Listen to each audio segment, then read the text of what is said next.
It was a calm Saturday morning in a small and quiet Ohio neighborhood, and Barack was enjoying his weekend with his wife Michelle. They had agreed to babysit their little niece Emma, because Michelle's sister, who was Emma's mother, had to travel suddenly to another city for an important family emergency. Michelle was very close to her sister, and without hesitation she had promised to care for the baby while she was away.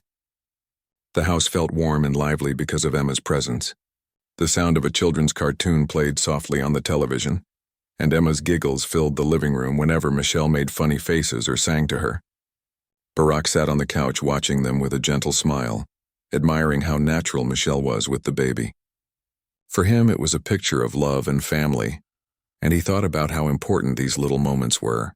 But then the peace of the morning was broken by a loud and unexpected knock on the front door. Michelle, holding Emma in her arms, looked at Barack in surprise, and then she carefully walked to the door to see who it was. When she opened it, she found their neighbor Karen standing there. Karen was known in the neighborhood for being strict, suspicious, and often interfering in other people's business. She had a way of speaking that always sounded demanding, and her eyes seemed to search for problems even when there were none. She looked directly at Emma in Michelle's arms and narrowed her eyes. "Whose baby is that?" she asked in a sharp tone. Michelle blinked, confused by the sudden question, and gently answered, "This is my niece, Emma. I am babysitting her for the day because my sister had to travel." She smiled politely, hoping that would be enough explanation, but Karen did not look satisfied. She crossed her arms and leaned slightly forward as if she did not believe a word Michelle had said. "I have lived here for years," Karen replied, "and I have never seen that baby before." "Are you sure you are telling the truth?" Michelle's eyebrows furrowed in surprise. She tried again, keeping her voice calm and respectful. "Of course I am telling the truth. She is family. My sister dropped her off this morning. There is nothing wrong here." But Karen only grew more suspicious. Her eyes darted from Michelle's face to the baby and then to Barack, who had now walked to the door sensing that something strange was happening. Barack looked at his wife, then at Karen, and asked in a firm but polite voice, "Is there a problem?" Karen lifted her chin and gave him a stern look. "Yes, there is a problem," she declared. "I do not know who this child belongs to, and I think something is not right here. I'm going to call the police." At that moment, Michelle's heart skipped. She felt shock wash over her body.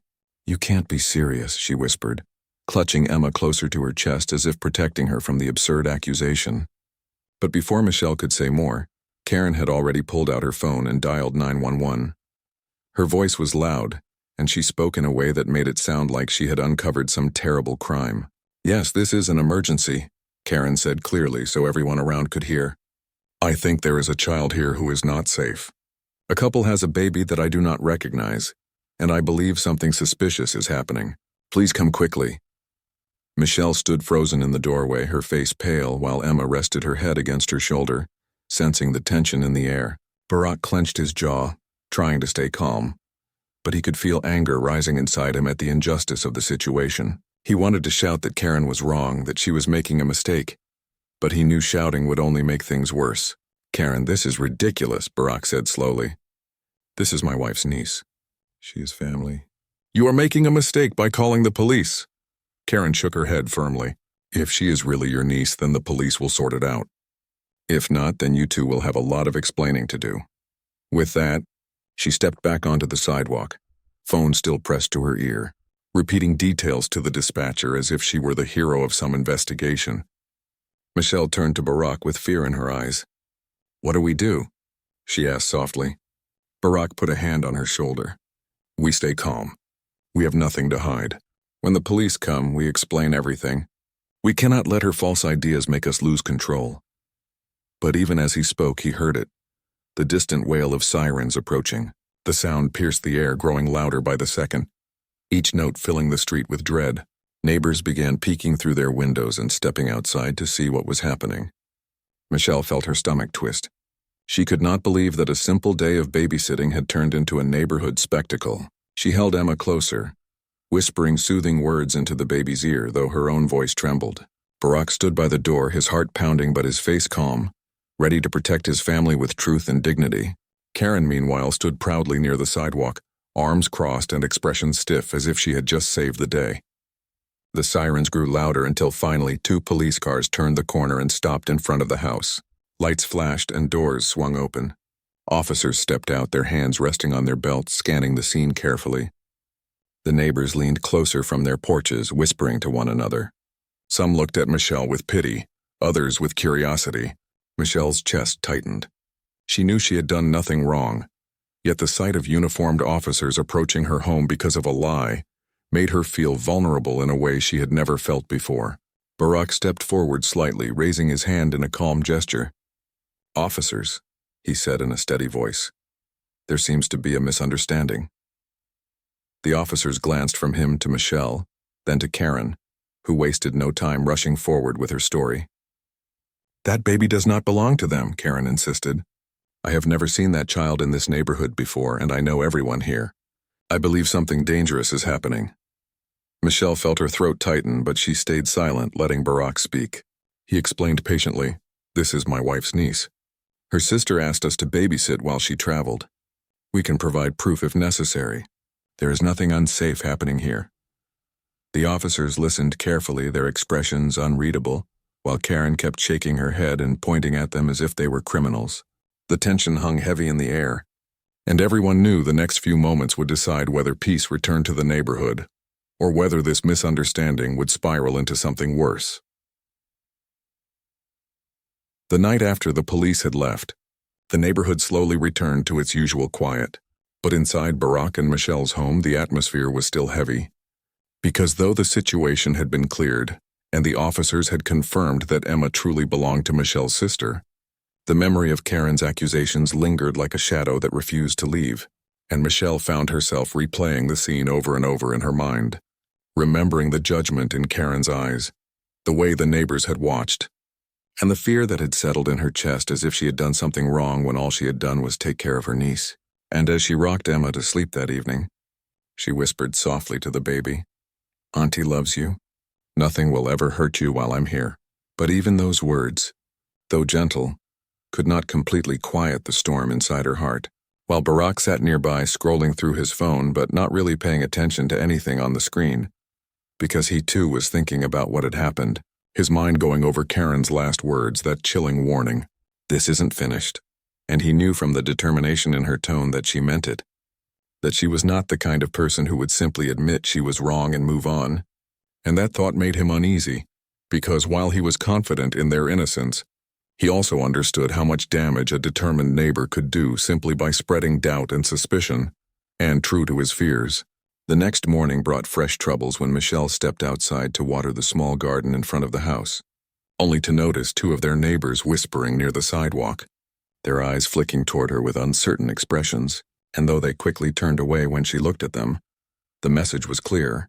Karen had already begun telling her side of the story, painting herself as the concerned neighbor who tried to protect a child, and Michelle felt her cheeks flush with both anger and sadness because gossip had a way of spreading faster than truth, and she hated the idea that people who had known her for years might now look at her with doubt in their eyes. So she quickly finished watering and went back inside, telling Barack in a frustrated voice, "She's telling people things that aren't true, I can feel it. They're looking at me differently." And Barack put his hand gently on hers, saying, "We can't control what she says, but we can control how we live. And if we keep living with honesty and kindness, people will see the truth for themselves." But even as he said the words, he knew it would not be that simple, because Karen's nature was not to stop but to push further. And sure enough, later that afternoon, as Michelle prepared lunch, there was another knock at the door, and when Barack opened it, he found Karen, standing there once more, her expression sharp, her phone in hand, and her voice carrying a false sweetness as she said, "I just came to check if everything is all right with the baby." But her eyes betrayed her suspicion, darting quickly toward the living room where Emma sat playing with her toys, and Barack felt his patience thinning, though he kept his voice calm as he replied, "Emma is fine, she is happy, and she is loved. There is no need for you to worry." But Karen did not move, instead stepping a little closer and lowering her voice. "You know, people are talking, and they are starting to wonder the same things I wondered. It would be easier for everyone if you just told the truth." And Barack's eyes narrowed slightly as he answered firmly, "We have told the truth again and again. My wife is her aunt, and we are caring for her. There is nothing else to say." And Michelle, hearing the conversation, came to the doorway with Emma on her hip, her voice trembling slightly but steady with emotion as she said, "Karen, please stop this. You are hurting us. You are making people believe lies, and it is not fair." But Karen only shrugged, tilting her head with a look of disbelief. "If it's really the truth, then why do you look so nervous every time I ask a question?" "Maybe because you know you're hiding something." And those words stung Michelle deeply, bringing tears to her eyes because the truth was she did feel nervous, but not because she was lying.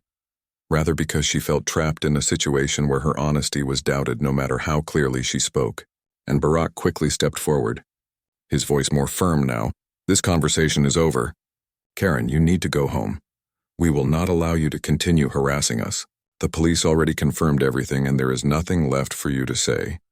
And with that he gently closed the door, though Karen's voice could still be heard outside muttering, "I'll find out. I always find out," before her footsteps faded back down the sidewalk, leaving behind a silence that felt heavier than before, and Michelle leaned against the wall, holding Emma tightly, whispering, "Why is she doing this to us? Why can't she just leave us alone?" And Barack held her close, replying, "Because some people are not happy unless they are creating trouble, but we will stay strong. We know who we are and what is true." Yet he too felt the weight of uncertainty because Karen's persistence was becoming something more than just annoying. It was becoming a threat to their peace. And over the next few days the signs of her interference grew clearer, with neighbors giving them curious looks, whispers rising whenever Michelle walked Emma in the stroller, and once even finding a note slipped under their door with the words, "We are watching," written in uneven handwriting, which Michelle immediately showed to Barack with shaking hands, asking if he thought Karen had written it. But Barack, though equally disturbed, could not be sure. Yet he knew in his heart that Karen was the only one with such determination, and he promised Michelle, "I will not let her harm us. We will handle this the right way." But deep inside he also worried, because he knew that while the police had dismissed Karen's first call as a misunderstanding, if she continued to stir doubt and make more calls, even innocent people could end up facing endless questions. And as he lay awake that night, listening to the steady breath of Michelle beside him and the soft coos of Emma sleeping in her crib, he resolved that he would need to find a way to protect his family, not only from lies but also from the poison of suspicion that Karen was spreading like wildfire in their neighborhood, because peace once shaken was hard to restore, and the hardest battles were not always fought with strangers but with those who lived just beyond the fence, watching, waiting, and never willing to believe the truth even when it stood right in front of them. Days passed after Karen's second confrontation, but the unease in Barack and Michelle's home did not fade, because even though they tried to continue with their daily routines, caring for Emma with love and joy, taking her on stroller walks, feeding her and singing her to sleep, the presence of Karen next door felt like a storm cloud always hovering over them, and Michelle found herself looking out the window more often than usual, checking if Karen was outside. And sometimes she would see her standing on her porch with folded arms, eyes fixed in their direction as if she was waiting for them to slip up. And this constant watchfulness made Michelle feel like a prisoner inside her own home, which was supposed to be her safe space, while Barack did his best to keep her spirits high, reminding her that they had done nothing wrong and that truth would always prevail. Yet he too could not ignore the way Karen's behavior was affecting the neighborhood, because more whispers spread. And though some neighbors still greeted them kindly, others had started keeping their distance, uncertain of what to believe, and it hurt Michelle to feel judged for something so innocent, so natural as caring for her sister's baby. But the real escalation came on a bright Wednesday afternoon, when Barack returned from running errands and found two official-looking cars parked on the street outside their home. And his heart dropped when he saw Karen talking animatedly to two people wearing formal clothes and holding clipboards, who turned out to be workers from Child Protective Services. And when Barack stepped out of his car, Karen looked at him with smug satisfaction and said loudly enough for the whole block to hear, "I told you I'd get to the bottom of this. Now the real authorities are here." And Michelle, who had been inside feeding Emma, rushed to the door in alarm as the workers approached, introducing themselves and explaining that a report had been made, claiming that a child might not be safe in their home. And Michelle's face turned pale as she realized immediately who had made the report, her voice trembling as she said, "This is my niece. I am only babysitting her. We love her. She is safe." But the workers explained gently that they had to check anyway because every call had to be taken seriously, and they asked to come inside. And though Barack felt a surge of anger, he quickly calmed himself and allowed them in, knowing that resisting would only make things worse. So Michelle carefully placed Emma in her crib and showed the workers around the house, pointing out her diaper bag, her clothes, her toys, and all the things her sister had brought that morning. And she even showed them the written note her sister had left with contact information just in case, and one of the workers called the number to confirm, speaking directly to Michelle's sister, who once again verified everything. And though the workers were kind and professional, Michelle still felt her dignity slipping away as strangers judged her home and questioned her ability to care for her niece. While Karen stood outside on the sidewalk with her arms crossed, whispering to the neighbors who had gathered to watch the drama unfold yet again, and Barack could see how much this was hurting his wife. So when the workers finally concluded their check, assuring Michelle that everything was perfectly fine and that no further action was needed, he gently closed the door behind them and turned to Michelle, who was holding back tears as she whispered, "How many more times will we have to prove ourselves before she leaves us alone?" And Barack pulled her into his arms, saying softly, "As many times as it takes, but we will not let her break us." Though inside he was boiling with frustration because Karen had now crossed a line by bringing outside agencies into their lives, causing unnecessary stress and humiliation, and true to his fears, the following days did not bring relief because Karen continued to make subtle moves to stir more suspicion.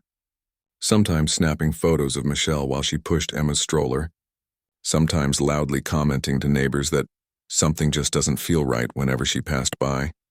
And each act chipped away at Michelle's sense of peace, until one evening she finally broke down in tears, confessing to Barack that she felt like she could not step outside without being judged, that she feared what Karen might try next, and Barack held her tightly, whispering, "You are strong, you are a wonderful aunt, and no one can take that away from you."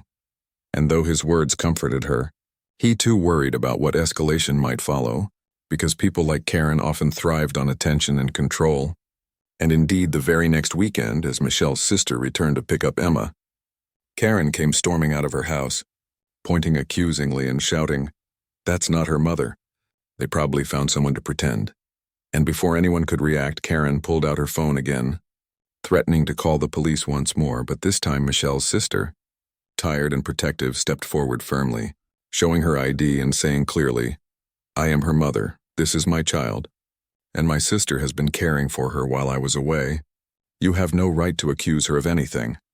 And though Karen faltered for a moment, her pride would not let her back down, so she muttered something about keeping an eye out before retreating to her porch, leaving behind an air of bitterness. And Michelle hugged her sister tightly, tears in her eyes, whispering, "I'm so sorry you had to see all this," and her sister reassured her, "You did nothing wrong, you were the best aunt. Don't let anyone make you feel otherwise." But as Barack helped pack Emma's things into the car, he noticed Karen still watching, her eyes sharp and restless, and he knew in his heart that this battle was not over, because while Emma was returning home, Karen's mistrust and obsession with proving herself right had only grown stronger, and he feared that she might not stop until she forced them through another round of humiliation. And as the car drove away with Emma safely inside, Michelle stood at the window, her hand resting on the glass, her heart heavy with both relief and sadness. Relief that Emma was back with her mother where no one could question her place, but sadness that such joy had been stolen from her time with her niece, poisoned by suspicion. And she whispered to Barack, "I just wanted to love her, and now all I feel is watched and doubted." And Barack promised her quietly, "This will not last forever. Truth always rises," but deep inside, both of them knew that as long as Karen lived next door with her endless hunger for drama and control, peace would remain fragile, and the challenge ahead would be not just protecting their family's truth, but also finding the strength to stand tall against someone who refused to let go of her false beliefs, no matter how much evidence proved her wrong. The following weeks after Emma returned to her mother's care were quieter in the house, but the peace inside Barack and Michelle's hearts had not fully returned, because the memory of Karen's accusations and the humiliation of being doubted by neighbors and inspected by strangers still lingered like scars that refused to fade. And though they no longer had Emma with them, they often found themselves sitting together and talking about her, laughing at her little claps, remembering her giggles, And Michelle would sometimes sit in the nursery they had prepared for her visit, staring at the crib with a bittersweet expression, wishing she could have enjoyed those days without the storm that Karen had created. And Barack, ever the steady one, encouraged her to focus on the love they had given Emma and the bond that no one could take away. Yet he too could not ignore the reality that living next door to Karen meant the threat of more trouble always hanging in the air. And true enough, the tension soon surfaced again when one Saturday afternoon, as Michelle was tending to her garden, Karen approached with her arms crossed, her lips tight, and her eyes sharp with the same suspicion that had never left her. And without any greeting she said, "You may have fooled the police and the workers, but I know you are hiding something, and one day the truth will come out." And Michelle, weary of the constant battle, felt her heart sink. But this time, instead of shrinking back, she straightened her shoulders and replied firmly, "Karen, there is no hidden truth. The truth is simple. Emma is my niece. She was safe with us. And your false accusations have only hurt people who never deserved it." And though her voice trembled with emotion, it carried a strength that surprised even Barack, who had stepped out onto the porch just in time to hear her words. And Karen blinked at the firmness, clearly not expecting Michelle to answer back. But her pride pushed her to reply, "I am only trying to protect children. Someone has to do it if no one else will." And Barack stepped forward calmly, his voice steady. "Protecting children is a noble thing, Karen, but accusing innocent families without proof is not protecting. It is harming. You have called the police. You have called services. You have humiliated my wife, and every time the truth has been proven, but you continue to ignore it because you do not want to admit you were wrong." And his words, though calm, carried weight, and the neighbors who were outside working in their yards began to notice the confrontation, their eyes shifting toward the trio, some whispering quietly, some shaking their heads, because by now many of them had grown tired of Karen's constant suspicions. And sensing the eyes on her, Karen's cheeks flushed, yet she still tried to maintain control, insisting, "People can lie, documents can be faked, voices on phones can be anyone."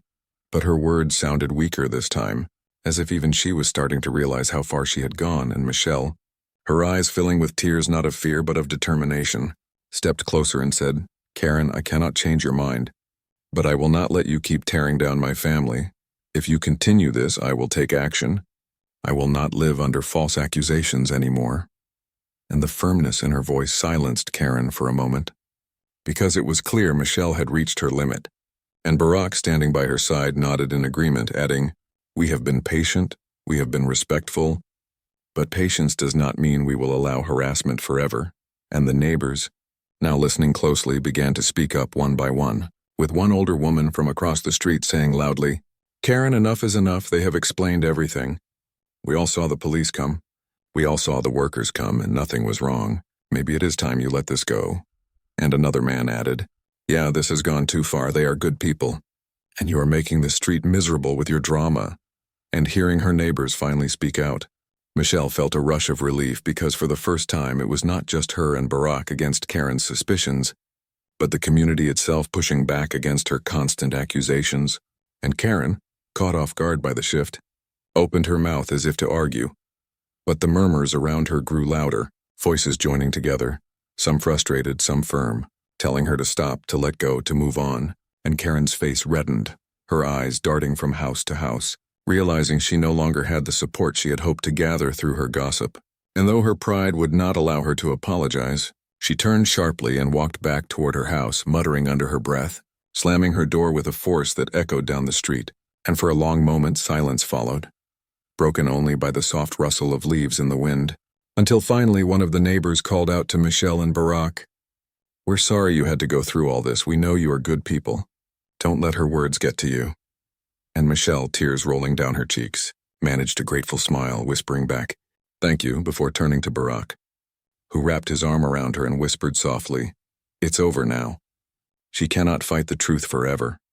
And though they knew Karen might still glare from her porch or mutter under her breath, the spell she had cast over the neighborhood had finally broken, because the truth had been seen not just by the police, not just by the workers, but by the entire community who had witnessed her relentless obsession and chosen to side with fairness.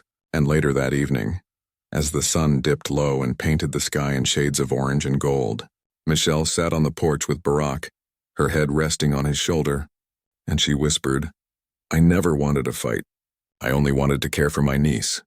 And Barack kissed her forehead gently and replied, "And you did with love and strength, and that is what matters.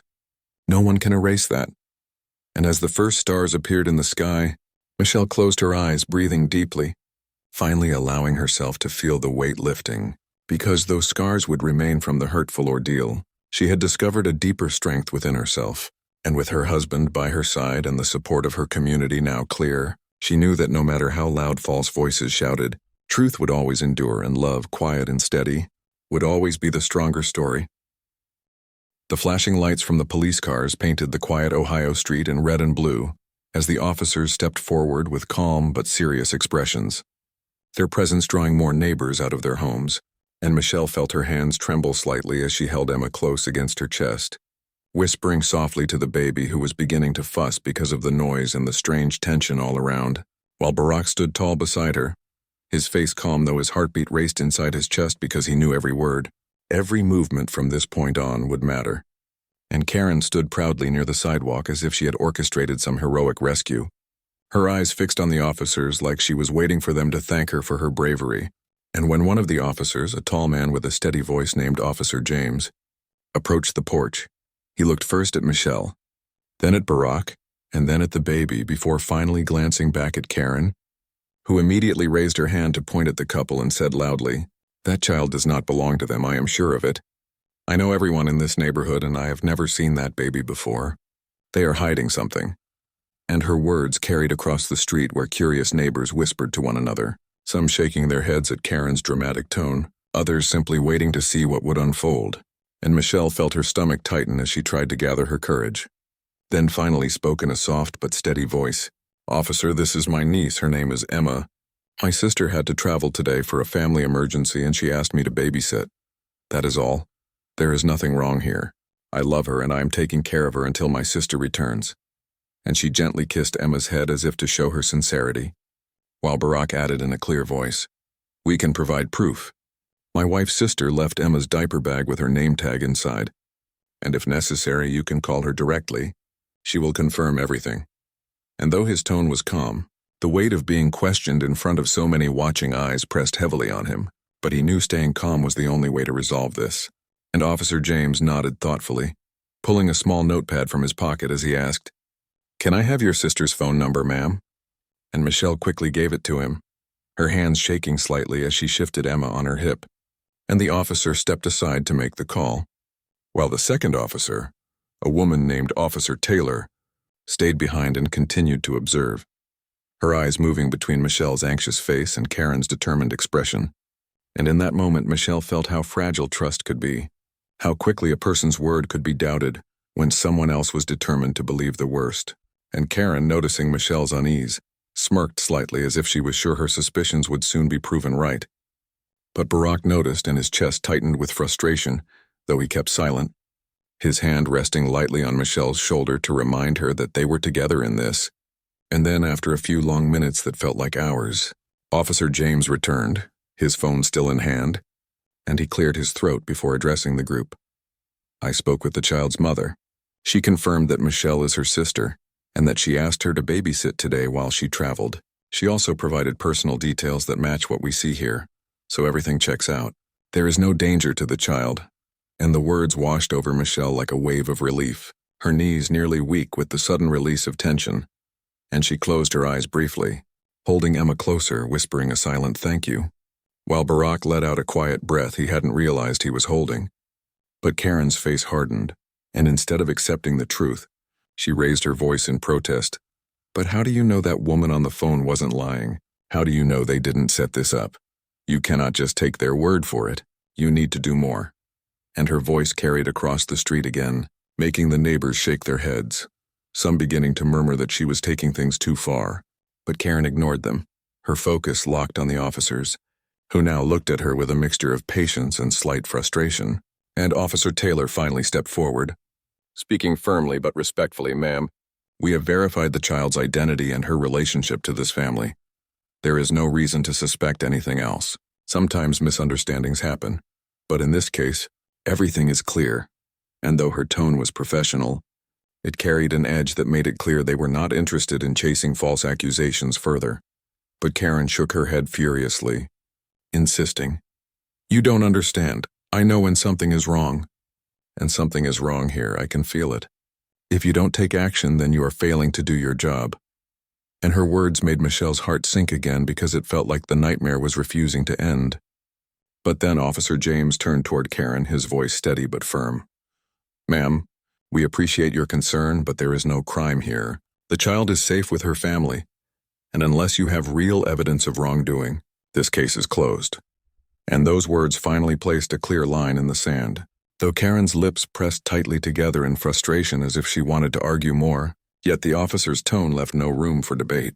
And Michelle took another deep breath, rocking Emma gently, feeling her niece relax again now that the tension was slowly fading, while Barack squeezed Michelle's shoulder softly, whispering, "It's over. Everything will be fine." Though he knew inside that things might not be truly over. Not with Karen still standing there, her pride wounded, her suspicion still burning in her eyes. And indeed, as the officers prepared to leave, Karen leaned slightly closer and hissed under her breath, "This isn't finished. I know there's more to this. And I'll find out," before turning on her heel and walking back toward her house, her head high, though her cheeks burned red from the murmurs of the neighbors who were now clearly annoyed with her. And Michelle watched her go, her chest tight with a mix of anger and sadness, because all she had done was love and care for her niece. Yet she had been treated like a stranger, her word questioned, her role as an aunt doubted, and she whispered softly to Barack, "Why would she do this? Why can't she just believe me?" And Barack wrapped an arm around her gently, replying in a calm but heavy tone, "Some people see trouble even when there is none, but we cannot let her bitterness ruin our peace. We know the truth. Your sister knows the truth, and that is what matters." Yet deep inside both of them wondered what Karen might try next, because her determined look had not faded. And though the officers drove away and the flashing lights disappeared from the street, leaving behind only the whispers of neighbors and the quiet hum of the night settling in again, the shadow of the day's events still lingered, reminding them that sometimes danger did not come from strangers in dark places, but from those who lived right next door and refused to see the truth, even when it was placed directly before their eyes.